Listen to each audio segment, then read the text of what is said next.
محور دومی که بهش اشاره کردم بازنویسیه، یعنی مدام نوشتن و نوشتن. کلاً یکم باید دستمون به نوشتن عادت کنه، بخشی از زندگیمون تبدیل بشه به نوشتن، همونطور که بخشی از زندگیمون باید تبدیل بشه به مطالعه. بعضی حالا دستشون به نوشتن عادت داره، مثلا خاطراتشون رو نوشتن، یا اینکه مثلا اومدن حسای درونیشون رو حالا مکتوب کردن.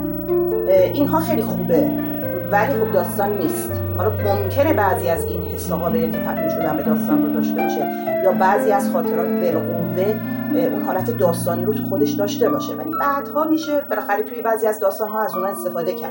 ولی مهم اینه که هم خاطره نگاری و هم دلنوشت‌ها دست آدم رو برای نوشتن یه مقدار نرم می‌کنن، آدم آشنا می‌کنن با نوشتن و بعداً هم ممکنه در داستان‌های مورد استفاده قرار بگیرن. توی بازنویسی هم به هر حال مدام می‌خونید، مدام می‌نویسید و اونجا ممکنه عبارت‌هایی رو حذف کنید، چیزایی اضافه کنید. در همون روند بازنویسی به نظر من شهوداتی در واقع صورت میگیره که میتونه خیلی کمک کننده باشه، میتونه در واقع فرد رو ببره به سمت یه لول دیگه‌ای از داستان نویسی. پس اون حسایی رو که در حین بازنویسی هم داریم انجام میدیم به نظرم باید خیلی جدی گرفت.